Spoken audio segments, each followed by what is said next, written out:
নমস্কার, আমি মৌমিতা। আমার কবিতা পাঠ চ্যানেলে আমার সকল শ্রোতা বন্ধু এবং দর্শক বন্ধুকে আন্তরিক শুভকামনা জানিয়ে আজকের গল্প পাঠ শুরু করছি। আজ আমি আপনাদেরকে পাঠ করে শোনাব আশুতোষ মুখোপাধ্যায়ের লেখা একখানি বেশ আকর্ষণীয় ছোট গল্প। গল্পের নাম অসন্মিতা। আমার অনুরোধ রইল গল্পখানি শোনার জন্য। রোজকারই মতো আমার পুরনো কথাগুলি একবার সংক্ষেপে বলে নিচ্ছি। যদি আমার গল্প পাঠ আপনাদের ভালো লাগে, অনুগ্রহ করে একখানি লাইক করবেন এবং আপনারা যারা এখনো আমার কবিতা পাঠ চ্যানেলটি সাবস্ক্রাইব করেননি তাদের অনুরোধ সাবস্ক্রাইব করে সাথে থাকার। আর আপনারা আপনাদের মূল্যবান মতামত কমেন্ট বক্সে জানিয়ে আমাকে অনুপ্রাণিত এবং সমৃদ্ধ করবেন, এও আমার অনুরোধ। ধন্যবাদ। শুরু করছি আজকের গল্প অসন্মিতা। আর জন্মে ও বোধহয় শত্রু ছিল। অতিথি অভ্যাগতের সামনেও একেবারে নাজেহাল করে ছাড়লে। ঠক করে এক পেয়ালা চা রেখে গজেন্দ্র গমনে ফিরে চলল নৃত্যকালী। আমি গম্ভীর মুখে জিজ্ঞাসা করলাম, কি হলো, আর কই? সে সাপ জবাব দিলে, আর নেই, দিনের মধ্যে 17 বার চা খেলে নিবার থাকে। কথাটা মায়ের মুখে শুনে শুনে শিখেছে। অতিথির সামনে হাসতেই চেষ্টা করলাম, হাসি ফুটল না। বললাম, এতকালের জি তো, দিন একদিন মাথায় উঠছে, তাড়ালেও যায় না, কি যে করি। অতিথি বিদায় নেওয়া মাত্র একটা হেস্তনেস্ত করবার জন্য ভিতরে এলাম। ভিতরে মানে আর একখানাই মাত্র ঘর, কিন্তু নৃত্যকালী বাজারে চলে গেছে। ওকে আমার ঘাড়ে চাপিয়ে গেছেন আমার স্বর্গগতা মা। মায়ের উপর পর্যন্ত রাগ হতে লাগলো। কাজ নিয়ে বসলাম। কিছুক্ষণ বাদে সাড়া পাওয়া গেল। রান্না তোড়জোড় শুরু করেছে। একবার ভাবলাম উঠে ওর সঙ্গে শেষবারের মতো একটা বোঝাপড়া করে আসি, কিন্তু হাতের কাজটাই পণ্ড হবে শুধু। তাছাড়া রান্নার সময় তার মেজাজ বিগড়ে দেওয়াটা খুব সমীচীন নয়। তবে কিন্তু একটু বাদে নৃত্যকালী নিজেই এসে উদয় হলো। বেশ হাসি খুশি মুখে সংবাদ দিলে, এগো দাদা বাবু, সামনে যে নতুন ভাড়াটে এলেন গো। ও দাদা বাবু। কড়া কিছু বলবো বলে প্রস্তুত হয়ে নিলাম, কিন্তু তার আগে ওর মুখে পরের খবরটা শুনে রাগ আপাতত স্থগিত রাখতে হলো। 3-3টে ডিঙ্গি মেয়ে গো, মোটর গাড়ি থেকে নেমে নাচতে নাচতে এসে ঢুকলো। সঙ্গে একটা বয়সী মেয়ে নৌকো আছে, মাটা হবে মনে হয়। সে কি, পুরুষ মানুষ কেউ নেই? তবে আর বলছি কি গো, মেয়ে ভাড়াটে, আমি খবর নিলাম। সামনের 3 ঘরের ব্লকটা সবে গত সন্ধ্যায় খালি হয়েছে। পিছনের ব্লকের 2টি ঘরের আমি কায়েমি বাসিন্দা। ভিতরের ঘরের দেওয়ালে কান পাতলে ওদিকের কথাবার্তা পর্যন্ত কানে আসে, আর মাঝের দরজাটা খুলে দিলে তো একই বাড়ি। বিকেলে নৃত্যকালী আরো খবর সংগ্রহ করে আনলো। দুপুরে স্বয়ং কর্ত্রীর সঙ্গে আলাপ সালাপ করে এসেছে, কিন্তু তেমন পছন্দ হয়নি তার। ঝি বলে তাকে তেমন আমল দেয়নি বলেই বোধ হয়। মেয়েদের কারোর সঙ্গে দেখা হয়নি তার। তারা সবাই টেলিফোনে চাকরি করে, ভালো ভালো মাইনে পায়। আমার কথা নাকি কর্ত্রী খুঁটিয়ে খুঁটিয়ে জিজ্ঞাসা করেছেন, কি করি না করি, কত রোজগার, ইত্যাদি ইত্যাদি। নৃত্যকালী এত সব বড় বড় কথা শুনে কি আর ছোট করে বলবে আমার কথা? বলে এসেছে তার দাদাবাবু পরের চাকর হতে যাবে কেন, পৈতৃক অর্থ যা আছে তাতে করে এখনো 3 পুরুষ সৎসন্ধে চোখ বুজে কাটিয়ে দিতে পারবে। বিরক্তিকর। 3 পুরুষ ছেড়ে এই এক পুরুষেরই পরমায়ুর জোর থাকলে শেষ বয়সে কপালে অনটন লেখা আছে। তাছাড়া এই সামান্য পুঁজি থেকেও আরো 5 জন শরণার্থীর নানা দায়ে মাঝে মধ্যে এক আধটা স্ফীত অঙ্ক বেরিয়ে যাওয়ায় রীতিমতন হাত টেনে চলতে হয়। নৃত্যকালী এ সবই জানে। বন্ধু বান্ধব অথবা কাউকে পাছে কিছু দিয়ে ফেলি, সেই চিন্তায় তার ঘুম নেই। আর সেই কি না আমাকে নবাব বাদশাহ দৌহিত্র বানিয়ে এলো।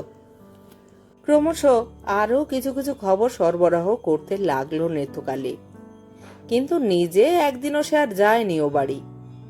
ওর পাশের ঘরে সধুজি সেখানে কাজে লেগেছে। নৃত্যকালীর মতে সধুজি হাড় বজ্জা, কিন্তু তার মুখে শোনা মেয়েগুলোর অশোভন উচ্ছলতার রসালো ইঙ্গিতগুলি সে বেদ বাক্য বলে বিশ্বাস করেছে। যে খুড়তুতো ভাইটি রোজ দেখাশুনো করতে আসে, তার সঙ্গে ওদের হাসাহাসির বহরটা দেখলে নাকি গা জ্বলে যায় নৃত্যকালীর। আমি নৃত্যকালীকেও চিনি, সধুজিকেও ছেলেবেলা থেকেই দেখে আসছি। বাড়ির উল্টো দিকের বস্তিতে তারা থাকে। ভূতের মুখে রাম নাম। 2 মাস কেটে গেল।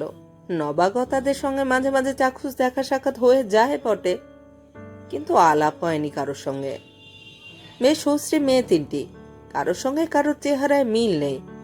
প্রায় একই বয়সী মনে হয় 3জনকে। টেলিফোন অফিসে এরকম সুশ্রী মেয়েও কাজ করে জানতাম না। আলাপ না হলেও ওরা যে সকৌতুকে লক্ষ্য করে আমাকে, সেটা উপলব্ধি করতাম। দিনের বেলায় তাদের সম্মিলিত কলকাকলি ড্রেস মাঝে মাঝে এখানেও ভেসে আসে, কিন্তু বেলা 2-2:30 পর থেকে পরদিন সকাল পর্যন্ত আর কোনো সাড়া শব্দ শোনা যায় না। সপ্তাহের একদিন করে এক একজনের ডে অফ। সধুজি নৃত্যকালীকে বলেছে চাকরির নাকি খাটুনি খুব। রাত 10টার পর মেয়েরা প্রায় আধমরা হয়ে বাড়ি ফেরে। মেয়েদের নাম অমিতা, সমিতা, নমিতা। নাম মাধুর্য আছে। 3য় মাসের গোড়ায় হঠাৎ একদিন 3জন একসঙ্গে এসে আমার ঘর চড়াও করলে। আমি যুগপৎ বিস্ময়ে ও আনন্দে বিব্রত হয়ে তাদের বসতে দিলাম। নৃত্যকালী একবার চৌকাঠের কাছে দাঁড়িয়ে গভীর এবং গম্ভীর মনোনিবেশে তাদের নিরীক্ষণ করে চলে গেল। ওদের মধ্যেই একজন পরিচয় পর্ব শুরু করলে। বলল, আমি সমিতা, মেজ। ইনি অমিতা বড়, আর উনি নমিতা ছোট। 3জনেই মিতা। একজন অ, একজন স, আর একজন ন। জুড়ে দিলে অসন্মিতা। অসন মানে কি? সমবেত কলহাস্য। মনে হলো এই নীরস পরিবেশে হঠাৎ যেন বাগবাদিনী সভার দূতীদের আগমন ঘটল। আমিও জবাব দিতে ছাড়লাম না। বললাম, অসন মানে ভোজ্যদ্রব্য। গো!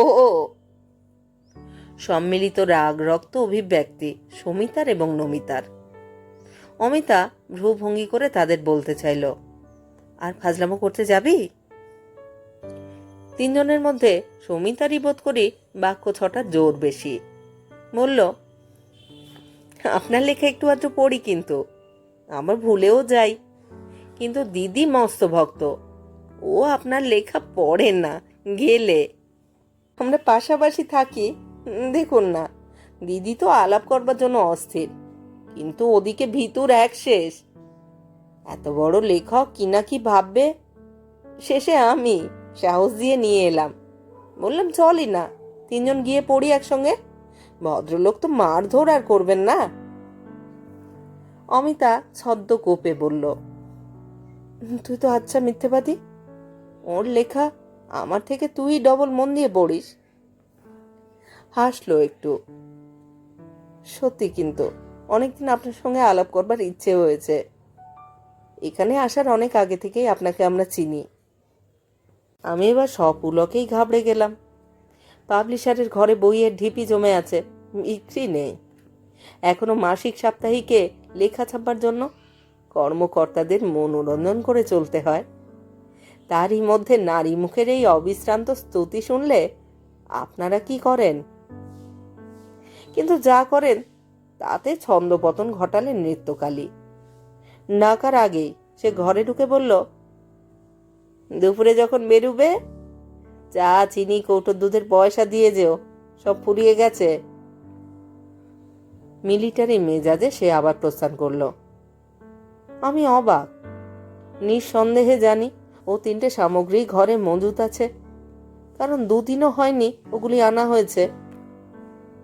নমিতা বলল, চায়ের কথা শুনেই কিন্তু চা খেতে ইচ্ছে হচ্ছে। অমিতা বলল, ইচ্ছে করছে তো বাড়ি থেকে পাঠিয়ে দিতে বলগে জানা। সমিতা উঠে দাঁড়ালো। দাঁড়াও দাঁড়াও, ব্যবস্থা করছি। দরজার কাছে গিয়ে ডাকলো, এই জি শোনো না, বাড়িতে গিয়ে মাকে বলে এসো এখানে 4 পেয়ালা চা পাঠিয়ে দেবে। নৃত্যকালী কাপড়ে হাত মুছতে মুছতে আবার দোরগোড়ায় এসে দাঁড়ালো। বলি, আমাকে ঝিঠি ডেকোনি বাছা, আমার নাম নৃত্যকালী। দাদাবাবুর বেশি চা খাওয়া বারণ আছে। 2 চোখে আমি বোধ করি তাকে জ্যান্ত ভস্ম করেছিলাম। সেটা বুঝেই ও আমার দিকে একবারও না তাকিয়ে আড়ালে সরে গেল। ইচ্ছে করছিল উঠে চুলের ঝুঁটি ধরে এক্ষুনি ওকে হিড় হিড় করে বাড়ি থেকে বার করে দিই। সমিতা অপ্রস্তুতের ভাবটা চাপা দিতে গিয়ে নমিতাকে চোখ রাঙালো। তোর জন্যই তো। পরে আমার দিকে চেয়ে হেসে বলল, ঝিটি বুঝি আপনার গার্জেন? খুব কড়া গার্জেন তো। আমি বললাম, মায়ের আমলের ঝি, ওই রকম বাড়াবাড়ি করে। আপনারা চা খান তো ব্যবস্থা করি, কতক্ষণ আর লাগবে, এই যাবো আর আসবো। অমিতা তাড়াতাড়ি বাধা দিল, আপনার চা খাওয়া যখন বারণ তখন কিছু দরকার নেই। আমাদের বাড়ি কবে আসবেন বলুন? এক্ষুনি যেতে পারি। ওরা হাসলো। অমিতা বলল, একটু বাদে তো বেরোবার উদ্যোগ করতে হবে, নইলে ঠিক ধরে নিয়ে যেতাম। কাল নয়, পরশু সকালে আসুন, আমাদের ওখানে চা খাবেন কেমন? সম্মতি নিয়ে তারা চলে গেল। আমি নৃত্যকালীর উদ্দেশ্যে উঠে এলাম, কিন্তু কিছু বলার আগেই সে ভালো মানুষের মতো বলল, দাদাবাবু, ওরা ভালো মেয়ে নয়, এই আমি তোমাকে বলে রাখছি, বেশি মিশোনি। কিছু বললে সে হয়তো এমন মধুর ঝংকার দিয়ে উঠবে যে ওপাশ থেকে ওরা শুনতে পাবে। তবুও বললাম, বলি, তুমি ক মাসের মাইনে পেলে বাড়ি থেকে বিদেয় হতে পারো বলো তো? নৃত্যকালী কালো দাঁত বার করে হাসতে হাসতে বলল, দাও না, কিছু টাকা দাও না দাদাবাবু, ঘরটা মেরামত করে নি। বর্ষার জলে পুরো ঘরে টিকা দায়। 3 মাসের মাইনে দিলেই হবে, মাসে 2 টাকা করে কেটে নিও। প্রস্থান করলাম। তবে যথারীতি চায়ের আমন্ত্রণ সেরে এলাম। অসন্মিতার দল ভারী খুশি, যেন মস্ত হোমরা চোমরা কেউ তাদের বাড়িতে এসেছে। ওদের মা নিজের সামনে থেকে আদর অভ্যর্থনা করলেন। তারপর এই চায়ের ব্যাপারটা মাঝে মাঝেই চলতে লাগলো। আর নৃত্যকালীকে আগে থাকতে চোখ রাঙিয়ে রাখলাম। বলি, একটা বেসামাল কথা যদি শুনি ওরা এলে, তাহলে সেদিনই তোমার সঙ্গে ইত্যাদি ইত্যাদি। এরপরে মাঝে মধ্যে মধ্যাহ্ন ভোজনেরও আমন্ত্রণ আসতে লাগলো। নৃত্যকালীর দাপট উপলব্ধি করতো বলেই বোধহয় তাকেও একদিন বলেছিল ওরা। সে সব জবাব দিয়েছে, থাক বাজা থাক, যাকে খাওয়াচ্ছ খাওয়াও, আমরা নুন ভাত খাই, ওইসব বড় মানুষই খাওয়া আমাদের পোষাবে না। চায়ের আমন্ত্রণ সপ্তাহে 1 দিন ছাড়িয়ে 2-3 দিন এসে ঠেকেছে। যখন তখন সমিতা অথবা নমিতা এসে হুকুম করে, চলুন চলুন দিদির তলব, চা রেডি, চলুন। আমি আপত্তি করলেও টেকে না। দিদির আগমনও ঘটে যখন তখন, বই নিতে আর বই দিতে আসে। মাঝে মাঝে অবাক লাগতো, চাকরি করেও এত তাড়াতাড়ি এক একটা বই শেষ করে কি করে। একদিন ঠাট্টা করলাম, পড়ো তো, নাকি ওটা উপলক্ষ শুধু? এই কম আসে, ওদের অনুরোধেই তুমিটা চালু করে ফেলেছি। অমিতা প্রথমে একটু থতমত খেয়ে গেল, পরে হেসে চ্যালেঞ্জ করলো, পরীক্ষা করেই দেখুন না। সমিতা নমিতাও আজকাল আভাসে ইঙ্গিতে ঠাট্টা করে একটু আধটু। অমিতা ছদ্ম ক্রোধে চোখ রাঙায় তাদের। আর একটা মিষ্টি সম্ভাবনার কল্পনা যে আমার মনে উকি ঝুঁকি দিচ্ছে না, তা বললে মিথ্যে বলা হবে। নিজের যখন সঙ্গতি বিশেষ নেই, এরকম চাকরি করা মেয়েই তো ভালো। তবে ওদের সম্বন্ধে নৃত্যকালীর মনোভাবটা এমন কেন কিছুতেই বুঝতাম না। বোধহয় সম্ভাবনাটা সত্যি হলে ওর আধিপত্য ঘুচে যাবে, সেইটাই ওর ভয়। অমিতা রাত 10টার পর বাড়ি ফিরেও যেদিন বই নিতে বা দিতে আসতো, সেদিন নৃত্যকালী সেই নির্বাক মূর্তির দিকে চেয়ে অমিতা কেন আমি পর্যন্ত প্রায় শঙ্কিত হয়ে উঠতাম। অমিতা একদিন বলেই ফেলল, আচ্ছা, আপনি ওই ঝিটাকে এত আশকারা দেন কেন বলুন তো? ও লোক কিন্তু ভালো নয়। জবাব দিলাম, লোক ভালোই, তবে মেজাজটা ভালো নয়। ও, ঝিয়ের আবার মেজাজ? আপনি আচ্ছা লোক তো। আমি কিন্তু বলছি ওর লোক ভালো নয়, ওর অনেক দুর্নাম আছে। সদুচির মুখে আমি সব শুনেছি। ওর সঙ্গে কথা বললে আবার সদুচির সম্বন্ধে অনেক কথা শুনবে। সেদিক থেকে লোক ওরা দুজনেই খাসা। ও, আপনি তাহলে জেনে শুনেই ওকে রেখেছেন? কেন, কলকাতা শহরে কি আর ঝি নেই? ছাড়াতে পারলে তো বাঁচতাম, কিন্তু ওই তাহলে উল্টে আমার প্রাণ ছাড়া করবে। বলা বাহুল্য, জবাবটা অমিতার মনোপুত হয়নি। 2 দিন একটা লেখা নিয়ে ব্যস্ত ছিলাম। ওদের কারোর সঙ্গে দেখা হয়নি, ওরাও কেউ আসেনি, তাই কাজের ফাঁকে ফাঁকেও বিস্মিত হচ্ছিলাম। এমন সময় নৃত্যকালী বার্তা পেশ করলো, বলি ও বাড়িতে যে আমাবস্যী নেমেছে গো দাদা বাবু। সচকিত হয়ে তাকালাম ওর দিকে। নৃত্যকালী বলল, জানো, মেজ মেয়েটা নাকি এক বড়লোক ছেলের সঙ্গে ভালোবাসাবাসি করছিল তলায় তলায়। ছেলের বাপ জানতে পেরে আগুন। অবশ্যই শেষে ঠান্ডা হয়ে 2,500 টাকা পণ হেঁকেছে। 1 কোটি কমে ছেলের বিয়ে দেবে না বলেছে। তুমি জানলে কোত্থেকে? সদুজি বললে যে গো, গিন্নিমা নাকি কান্নাকাটি করছিল খুব। শুনে দুঃখ হলো, অমন হাসি খুশি চটপটে মেয়েটা। একটু বাদেই গেলাম ওদের বাড়ি। আমায় দেখে সমিতা গম্ভীর মুখে আর একদিকে চলে গেল। অমিতা নমিতারও মুখ কালো। এই কথা সে কথার পর তাদের মাই দুঃসংবাদটা জানালেন।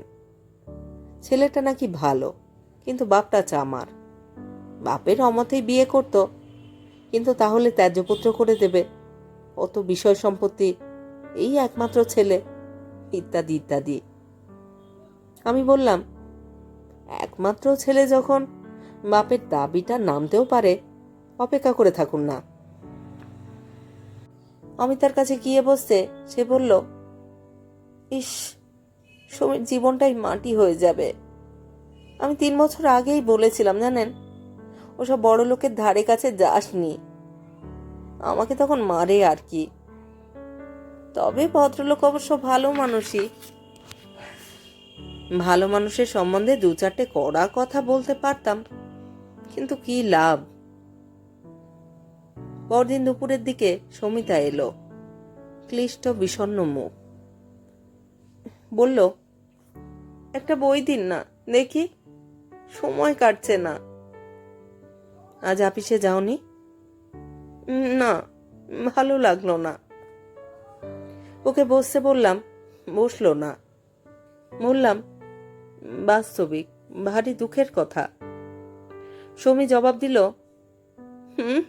দুঃখের কথা না চাইয়ের কথা? আপনি দিন না দেখি আমাকে 2,500 টাকা। বিয়ের 3 মাসের মধ্যে সুদ শুদ্ধ যদি ফেরত না দেওয়াতে পারি তো আমার নামে কুকুর বসবেন। হক চকিয়ে গেলাম। সমী বই না নিয়ে চলে গেল। এরকম কথা ওই বলতে পারে? তবু অস্বস্তি লাগছে। থেকে থেকে মনে হচ্ছে নিজের সামান্য পুঁজিতে যেন 2,500 টাকা কম দেখছি। 15টা দিন কেটে গেল। তার পরদিন সকালের দিকে নমিতা এসে হাজির, মুখভাব সন্ত্রস্ত। আঁচলের আড়াল থেকে একটা কৌটো বার করলো, বলল, আফিং জানেন, সমীর বাক্স হয়েছিল। কাল রাত্রি থেকে কেমন সন্দেহ হতে থাকে, তাই সারাক্ষণ তাকে তাকে ছিলাম। এখন যেই বেরিয়েছে, বাক্স ঘেটে দেখে এই ব্যাপার। এটা কি করব এখন? বাড়ি ফিরেই তো হুলস্থুল বাঁধাবে। কৌটোটা নমিতার হাত থেকে নিয়ে খুলে দেখলাম। আমারও উত্তেজনা কাটতে একটু সময় লাগলো। শেষে শান্ত মুখেই বললাম, সুমি এলে বলো, সেদিন সে যা বলে গেছে আমি চেষ্টা করে দেখব, হয়তো টাকা পাওয়া যাবে। নমিতা বিস্ফারিত হয়ে উঠল। টাকা? আপনি টাকা দেবেন? আমার টাকা? আমার টাকা কোথায় যে দেব? দেখা যাক না। ইচ্ছে করেই ঘুরিয়ে বললাম, 2,500 টাকার মায়া একেবারে কাটানো সহজ নয়। নমিতা প্রায় ছুটেই চলে গেল। সঙ্গে সঙ্গে ঘরে করাল বদনে নৃত্যকালীর আবির্ভাব ঘটল। সে সবই শুনেছে, বোঝা গেল। আমি যত তর্জন গর্জনই করি, ওর তর্জন গর্জন তত বাড়ে। ইচ্ছে হলো হাতের আফিংয়ের কৌটোটা ওর মুখেই গুঁজে দিই। শেষে আমার মায়ের নামে দিব্যি দিয়ে গেল, 1 সপ্তাহের মধ্যে যেন টাকা বা কোনো কথা না দিই। ও এর মধ্যে দেখছে কি ব্যাপার।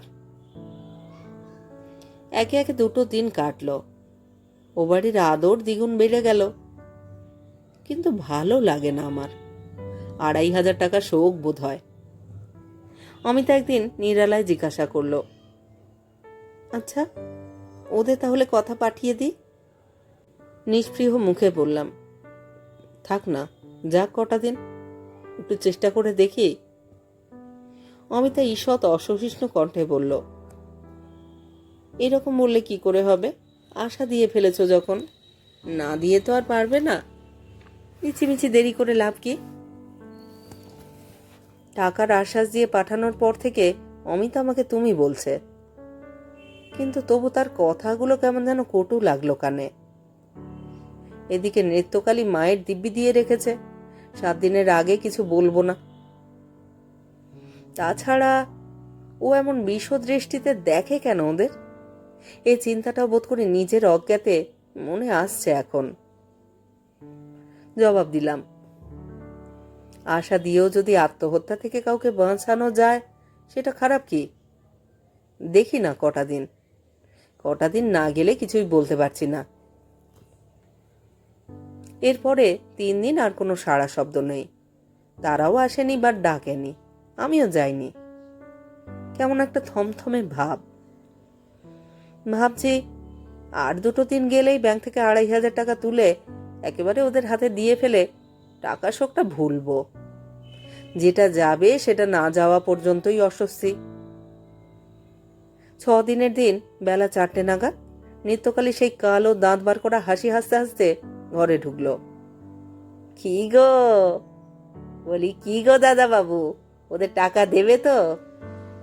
দিয়ে এসো, ওদের যে টাকার বড্ড দরকার গো।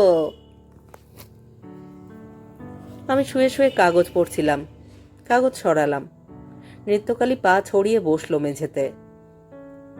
বলি, বিয়ে টিয়ে কিছু নয় গো, ওরা ব্যবসা করবে, দোকান খুলবে গো। এই যে গা হাত পা টেপানোর দোকান, সেই রকম একটা দোকানেই তো 3 জন চাকরি করছে এখন। তোমার কাছ থেকে টাকা পাবে জেনে ঘর ঠিকও করে ফেলেছে। দেখতে দেখতে বড় লোক হয়ে যাবে এখন। আমার হাত পা অসাড়, কোনো রকমে উঠে বসলাম। নৃত্যকালীর টিকা টিপ্পনি বাদ দিয়ে যেটুকু আহরণ করা গেল সেটুকু গুছিয়ে বললে এইরকম দাঁড়ায়। নৃত্যকালীর প্রথম থেকেই সন্দেহ ছিল ওরা বন্টন কিছু নয়। আর ওদের খুড়তুতো ভাই যাকে বলছে, সেও একটা পাজি লোক। সদুঝি আভাসে ইঙ্গিতে অনেক কথা বলতো। মাঝে এই টাকার ব্যাপারটা ও একদম বিশ্বাস করেনি, কারণ সদুঝি বলেছে, ওই 3 মেয়ে, ওই মা না চাই, আর ওই লোকটা প্রায় ফিসফিস করে কি পরামর্শ করে, আর এদিকে দিব্যি খায় দায় ঘুরে বেড়ায়। অথচ আমাকে দেখলেই নাকি শুধু মুখ কালো করে থাকে। সেদিন আমার সঙ্গে ঝগড়া করবার পর থেকে নৃত্যকালী নাকি সুযোগের প্রতীক্ষায় ছিল। গতকাল ছুটি ছিল বড় মেয়েটার। দুপুরে খুড়তুতো ভাইটাকে আসতে দেখে কিছুক্ষণ বাদে ভিতরের দরজা খুলে নৃত্যকালী সরাসরি ওদের বাড়ির অন্দরে গিয়ে হাজির। গিন্নিটা এক ঘরে ঘুমুচ্ছে, আর এক ঘরে লোকটার বুকের উপর মুখ রেখে মেয়েটা গল্প সল্প করছে। ওকে দেখে দুজনেই হাঁ। নৃত্যকালী বলল, চমকে ওঠোনি বাছারা, তোমাদের আমি খুব চিনি। আমারও অমনি দিন ছিল। তা তোমাদের একটা কথা বলতে এনু, শোনো তাহলে শোনো। তারা বিস্ফারিত নেত্রে চেয়ে রইল। নৃত্যকালী বলল, তোমরা টাকার জন্য টোপ ফেলেছ তো? ও ছোড়া তো হাড় কেপ্পন গো, একটা পয়সাও দেবে না, শুনে রেখো। সেদিন ঝোঁকের মাথায় বলে ফেলে নিজেই এখন পস্তাচ্ছে আর কাটান দেবার মতলব ভাঁজছে। কিন্তু এই নেত্যজি পারে না এমন কম্ম নেই। ওর সংসারে খেটে খেটে হাড়মাস কালি হয়েছে। টাকা দিয়ে কি করা হবে আর তার কি লাভ জানতে পেলে টাকা ঠিক আদায় হয়ে যাবে তোমাদের। লোকটা নাকি প্রায় তাড়া করে এসেছিল ওকে, কিন্তু মেয়েটাই থামালে। কারণ এমন অবস্থায় দেখে ফেলেছে যখন, এমনিতেই টাকা পাবার আশা তো গেছেই। ওকে সেখানে বসিয়ে অন্য ঘরে গিয়ে বুড়িটাকে জাগিয়ে অনেকক্ষণ সলা পরামর্শ করে তারপরে এলো। নৃত্যকালীকে একেবারে অবিশ্বাস করেনি। ওর কথা সদুচির মুখে শুনেছে, আর আমার উপর তার একছত্র প্রতাপ তো নিজেরাই দেখেছে। এখন একমাত্র পথ হলো ওকে দলে টানা। তবুও অনুনয় বিনয় করে নৃত্যকালীর কাছ থেকে একটা দিনের সময় তারা নিলে, বোধহয় অন্য দুজনের সঙ্গে পরামর্শ করবার জন্যই। আজ সবাই মিলে পরিকল্পনাটা ব্যক্ত করলো ওর কাছে, আর লোভ দেখালো টাকা আদায় হলে নৃত্যকালীর দুঃখ ঘুচে যাবে, ওকেও সেখানে চাকরি দেওয়া হবে। মাইনে অন্তত 40-50 টাকা তো হবেই, তাছাড়াও উপরি রোজগার আছে। অবিলম্বে টাকাটা যেমন করেই হোক পাইয়ে দিতে হবে। নৃত্যকালীর কাছ থেকে সুনিশ্চিত আশ্বাস পেয়ে তারা কাজে বেরিয়ে যেতেই সে আমাকে সুখবরটা দিতে এলো। আমি নির্বাক, হতভম্ব। বিশ্বাস করব? অবিশ্বাস করব? কি করব? অনেক ভেবে আমার একজন বন্ধুর কাছে গেলাম। বন্ধুটি পদস্থ পুলিশ কর্মচারী। আসল ব্যাপার কিছু না বলে তাকে একটা বিচিত্র অনুরোধ করে এলাম। দুজন লাল পাগড়ি বাহন নিয়ে এবং নিজেও সরকারি পোশাক পরে তাকে পরদিন সকালে আমার বাড়িতে একটু চা খেয়ে যেতে হবে। তার আগে একবারটি শুধু সামনের ব্লকে 1 মিনিটের জন্য থেমে সেই বাড়ির লোকেদের ডেকে সেখানে কে কে থাকে না থাকে প্রশ্ন করতে হবে। বন্ধুটি বিস্মিত হলেও শেষ পর্যন্ত কথা দিলেন এবং অনুরোধটিও যথাসময় পালন করলেন। সামনের ব্লকে মিনিট 2 কথাবার্তা বলে দুজন পুলিশ সমেত আমার এখানে চলে এলেন তিনি। কিন্তু প্রশ্ন করবার আগেই আমি জবাব দিলাম, পরে বলবো সব, যা বলেছি করেছো? তিনি ঘাড় নাড়লেন। আমি নৃত্যকালীকে বললাম সকলকে চা দিতে। পুলিশ দেখে নৃত্যকালী সুরসুর করে চা এবং নির্দিষ্ট খাবার দিয়ে গেল। তারা চলে যেতেই উচ্ছিষ্ট সরঞ্জামগুলো সরিয়ে দিয়ে গম্ভীর মুখে একটা বই খুলে বসলাম। একটু বাদেই অসন্মিতার দল এসে হাজির, শুষ্ক পাংশু মূর্তি সব। অমিতা জিজ্ঞাসা করল, কি ব্যাপার, পুলিশ কেন? তার ছিল সহকারে জবাব দিলাম, ধুস, যত সব বাজে কথা। কোথা থেকে খবর পেয়েছে পাড়াতে কতগুলো খারাপ মেয়ের আমদানি হয়েছে, তাই শিকার খুঁজতে বেরিয়েছে। হুমা, তাই? এতক্ষণ কি করছিল? এই সবই জিজ্ঞাসাবাদ করছিল। আমি মনোনিবেশ সহকারে পড়ছি। ওরা নিঃশব্দে একটুখানি অপেক্ষা করে আস্তে আস্তে চলে গেল। কিন্তু অমিতা ফিরল আবার, দ্বিধা জড়িত কণ্ঠে জিজ্ঞাসা করল, ওই টাকাটা জোগাড় হয়েছে? মুখ না তুলেই জবাব দিলাম, কই আর হলো, চলে গেল। বেশি রাতে টের পেলাম ওরা চুপি চুপি বাড়ি ছেড়ে চলল। পরদিন ঘুম ভাঙতেই নিত্যকালীর গজগজানি কানে এলো। বেলা পর্যন্ত ঘুমোবার দরুন আমার উদ্দেশ্যে এক পশলা বর্ষণ হচ্ছে। আমি ইচ্ছে করেই ঘুমোবার ভান করে পড়ে রইলাম আরো খানিকক্ষণ।